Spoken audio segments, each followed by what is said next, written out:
बच्चों 7वां प्रश्न, 6ठा तक पढ़ाया गया था। 7वां देख लीजिए। 3, 4, 5 पाइथागोरियन त्रिक हैं। इस त्रिक के 3 अपवर्त त्रिक भी लिखिए, दिखाइए। 15, 20, 25 एक पाइथागोरियन त्रिक है। 7वां ये है बच्चों 3, 4, 5। इसके 3 पाइथागोरियन त्रिक और ज्ञात करें। 3 × 2, 4 × 2, 5 × 2 बराबर 3 दूनायम 6, 4 दूनायम 8, 5 दूनायम 10। फिर ये 3 एक पाइथागोरियन त्रिक ये हुए। 3 × 3, 4 × 3, 5 × 3। 3 3 से हमें गुणा करना है बच्चों अब की बार। बराबर 4 × 3 12, 5 × 15।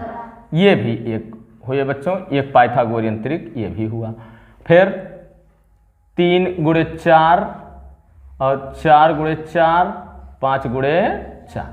4 × 3 12, 4 × 4 16, 5 × 4 20। ये एक पाइथागोरियन त्रिक हुए बच्चों। इसके बाद वो कह रहा है कि 15, 20, 25। चलिए 3 में हम 5 से गुणा करेंगे 15 होगा ना बच्चों, और 4 × 5 करेंगे 5 × 4 20। ये मार्कर को क्या हुआ है, पानी लगा है जी इस पर। ये बच्चों होगा 3 × 5 बराबर 15, 4 × 5 बराबर 20 और 5 × 5 बराबर 25। ये देख लीजिए ये पाइथागोरियन त्रिक सिद्ध हुआ। ठीक है, वीडियो रोकेंगे, स्क्रीनशॉट लेके नोट कर लेंगे इसको बच्चों। ये भीगा हुआ है, दूसरा डस्टर लाओ। इसके बाद देखिए बच्चों,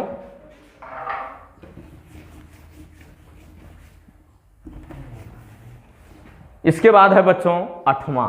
एक त्रिभुज एबीसी की रचना जिसका आधार 7 सेंटीमीटर, 20 60 अंश तथा 2 भुजाओं का योग 90 अंश। 8वां देख लीजिए बच्चों। 8वां ये मान लीजिए बी और सी हम खींच रहे हैं, ये 7 सेंटीमीटर बच्चों।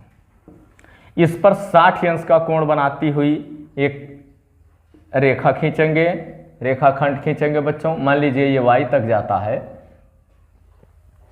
इसके बाद बच्चों हम इसमें b को केंद्र मानकर 9 सेंटीमीटर का एक चाप काट लेंगे। 2 भुजाओं का योग 9 सेंटीमीटर का है बच्चों। ये ध्यान देने की बात है, इसको हम डॉट डॉट से मिला लेते हैं बच्चों, ऐसा। ठीक है, जो इस भुजा को छोड़ के ये दोनों भुजाएं जो होंगी, ये और ये जो तैयार होगा, ये दोनों मिला के 9 सेंटीमीटर होना चाहिए, ये कहा है ये। ठीक है, अब ये ज्ञात करना बच्चों कठिन चीज है, आपको गौर करने की जरूरत है। इस पर बीसी रेखा खींचेंगे 7 सेंटीमीटर और जो दोनों इसको छोड़ करके जो दोनों भुजाएं बनेंगी वो 9 सेंटीमीटर होना चाहिए। ठीक है, ये कहा है। तो बच्चों हम ऐसे 9 सेंटीमीटर तो खींच नहीं सकते। ये त्रिभुज जो बना वो हमारा ये भुजा मिलके 9 सेंटीमीटर नहीं है। ये भुजा और ये यहाँ जो भुजा बनेगी वो दोनों 9 सेंटीमीटर होना चाहिए।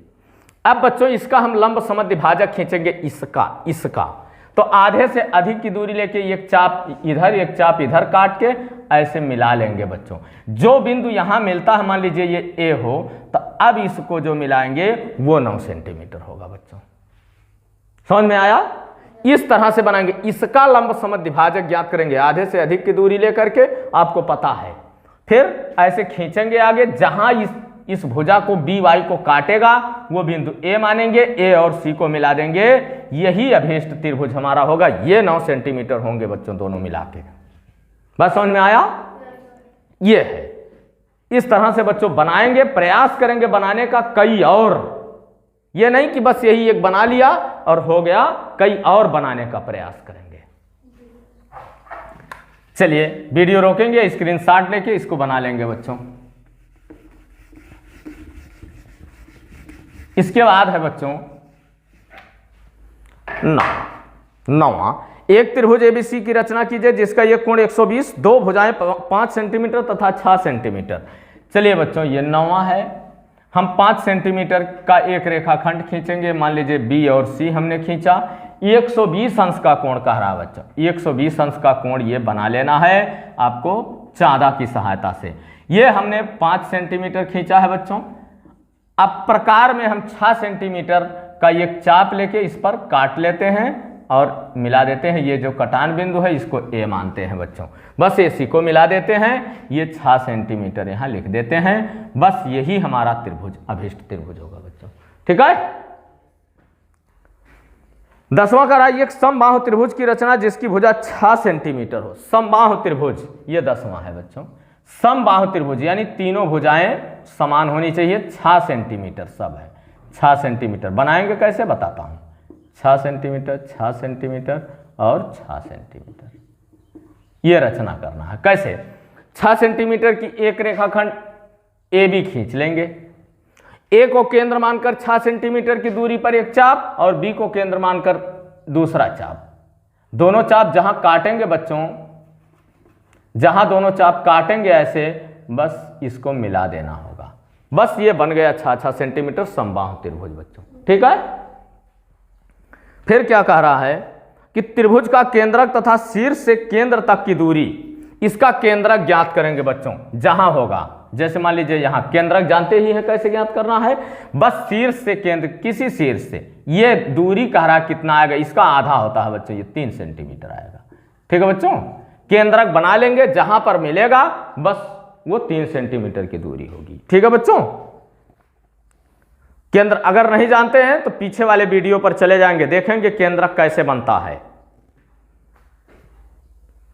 11वां एक त्रिभुज PQR की भुजाओं, ये वीडियो रोकेंगे, स्क्रीनशॉट लेके नोट कर लेंगे। इसको मिटा लूं बेटा, तब उसके बाद बताता हूं।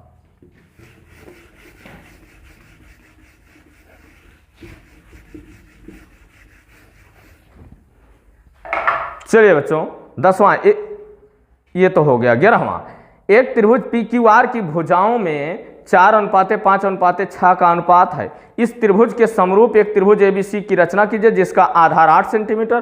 तो इसे 4 और 8 का अनुपात हम ले लेते हैं, 1:2 के अनुपात में होंगे। तो 2 से गुणा हम कर लेंगे बच्चों, ये 4 × 2 = 8, 5 × 2 = 10, 6 × 2 = 12, यानी 8, 10, 12 का हम त्रिभुज बना लेंगे। बस वही समरूप त्रिभुज हो जाएगा, बन जाएगा बच्चों। ठीक है। यह है MSc प्रश्न।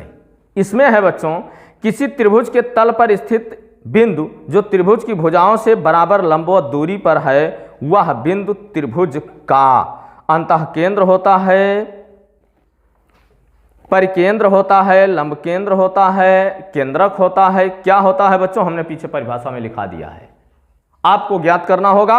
हला अंतः केंद्र होता है, जान लीजिए। संलग्न चित्र DEF का क्षेत्रफल होगा, ये देखो बच्चों एक त्रिभुज ऐसे बना दिया। ठीक है, त्रिभुज बना दिया DEF। ठीक है बच्चों, ऐसे। अच्छा DEF ABC त्रिभुज है, हमने फिगर देखा नहीं, उसके कहने के अनुसार बना दिया बच्चों। इसका नाम ABC था, इस त्रिभुज का नाम ABC था, A B और C। इसमें ऐसा बनाया है बच्चों, ये मध्य बिंदु है बच्चों। रुक जाओ,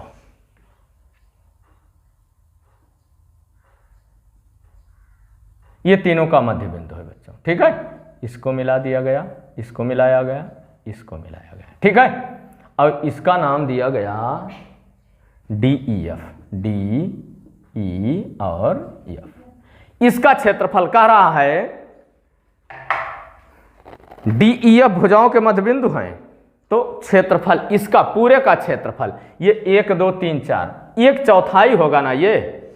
ठीक है बच्चों, लिखेंगे कि त्रिभुज DEF का क्षेत्रफल, त्रिभुज इसी तरह कहा है, हाँ, त्रिभुज DEF का क्षेत्रफल बराबर 1/4 त्रिभुज ABC का क्षेत्रफल। ठीक है बच्चों, क्षेत्रफल ये उत्तर होगा, यानी हमारा उत्तर त्रिभुज ABC का क्षेत्रफल तीसरा सही होगा बच्चों। ठीक है, इसके बाद है बच्चों कल से बीजगणित। बीजगणित बच्चों देख लीजिए, हमने बीजगणित बहुत ढंग से अपने पिछले वीडियो में पढ़ा दिया है। मेरा पहला वीडियो से लेके पहला, दूसरा, तीसरा, चौथा, ऐसा हमारा पिछला वीडियो देख लीजिएगा। देखने के बाद आपको पता हो जाएगा, जोड़, घटाना, गुणा तक मैंने पढ़ा दिया है। वो देखने के बाद बच्चों कल से जो वीडियो डाला जाएगा वो बीजगणित पर आधारित होगा।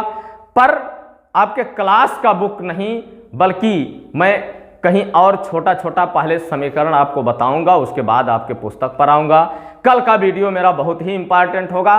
कल के बाद जो भी वीडियो होगा बच्चों बहुत इंपॉर्टेंट होगा, देखना बहुत जरूरी है। और इसके बाद आपके पुस्तक का वीडियो पड़ेगा, चूंकि थोड़ा इसमें कठिन प्रश्न दिया है। मैं आसान आसान पढ़ा करके आपको जानकारी दे दूं, उसके बाद तब आपके पुस्तक का प्रश्न डालूं, तभी बेहतर मैं समझता हूं बच्चों।